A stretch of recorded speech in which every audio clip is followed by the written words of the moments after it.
अब हम simple interest और कंपाउंड इंटरेस्ट का फिफ्थ मॉडल डिस्कस करते हैं, जहां हम डिस्कस करेंगे कि हमें टोटल अमाउंट दी हुई है दो अलग अलग पीरियड की और हमें प्रिंसिपल अमाउंट और rate of interest find out करना है। तो हम वो क्वेश्चंस को कैसे करेंगे, इसको क्वेश्चन से ही समझते हैं। तो क्वेश्चन है यहाँ पे, on simple interest a sum of money becomes ₹1200 in 3 years and 1400 in 8 years. How much money was deposited. Simple interest पर कुछ मनी है जो कि 3 साल बाद 1200 रुपये और 8 साल बाद 1400 रुपये हो जाती है। ठीक है, हमें मनी बतानी है कितनी डिपॉजिट हुई थी, यानी कि हमें यहाँ पर प्रिंसिपल अमाउंट बताना है। ठीक है, हाउ मच मनी, जो ये मनी की बात हो रही है कितनी डिपॉजिट हुई थी, ये हमें प्रिंसिपल अमाउंट बताना है यहाँ पर क्या है। और यहाँ पर टोटल अमाउंट दी हुई है, क्योंकि बिकम वर्ड यूज हो रहा है तो बिकम वर्ड हम यूज करते हैं टोटल अमाउंट के लिए। ठीक है, तो हमें टोटल अमाउंट यहाँ पर दी हुई है और हमें प्रिंसिपल अमाउंट फाइंड आउट करनी है। तो हम कैसे करेंगे प्रिंसिपल अमाउंट को फाइंड आउट। हमें टोटल अमाउंट का फॉर्मूला पता है। टोटल अमाउंट हम कैसे फाइंड आउट करते हैं, P plus SI, simple interest. ठीक है, अब हमें क्वेश्चन में टोटल अमाउंट दी हुई है 3 साल के लिए 1200 रुपये और 8 साल के लिए 1400 रुपये। ठीक है, तो 1200 P प्लस SI।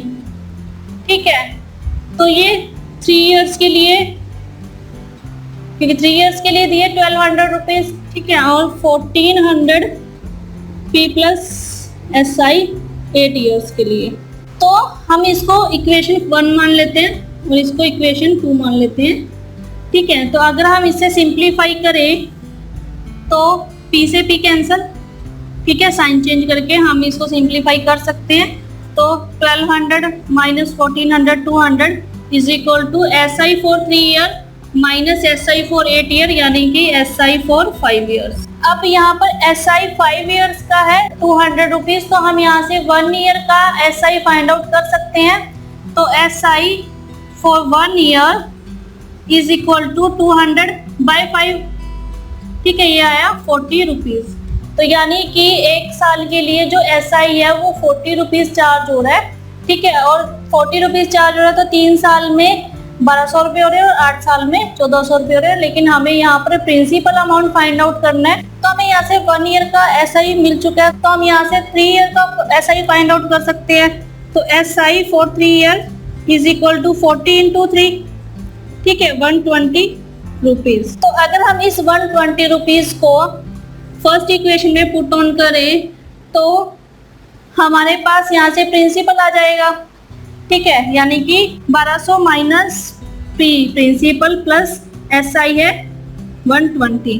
तो अगर हम यहाँ से P देखें तो 1200 minus 120 is equal to 180 rupees. तो हमारे पास प्रिंसिपल अमाउंट आई 180 रुपीज। इसी तरह से आप 8 इयर्स के लिए भी SI फाइंड आउट करके सेकंड इक्वेशन में पुट करके आंसर को फाइंड आउट कर सकते हो। और अगर आप डायरेक्ट 40 रुपीज को यहाँ पर पुट ऑन करते तो भी प्रिंसिपल अमाउंट हमारे पास 180 रुपीज ही आना था। तो इस क्वेश्चन में समझने वाला पॉइंट था कि SI 3 इयर्स का क्या होगा या 1 ईयर का क्या होगा। तो हमने 3 ईयर का फाइंड आउट कर लिया और हमने पुट ऑन करके आंसर को फाइंड आउट कर लिया यहाँ से। ठीक है, तो आपको ये स्टेप्स करने की जरूरत नहीं है, आप डायरेक्ट क्वेश्चन को यहाँ से शुरू भी कर सकते हो। इस पॉइंट को याद रखने के लिए आप क्या करोगे, amount for X year minus amount for Y year is equal to simple interest for X minus Y years. ठीक है, सिंपली हमें 3 इयर्स का अमाउंट माइनस 8 इयर्स का अमाउंट इज इक्वल टू, यहाँ से SI आ जाएगा 5 इयर्स का, उससे हम 1 ईयर का SI फाइंड आउट कर सकते हैं और उसकी हेल्प से हम यहाँ पे प्रिंसिपल को फाइंड आउट कर सकते हैं। और याद रहे कि जो ये कंडीशन है और ये या फिर ये फॉर्मूला है, ये सिर्फ SI के केस में ही एप्लीकेबल होगा, CI के केस में ये एप्लीकेबल नहीं है।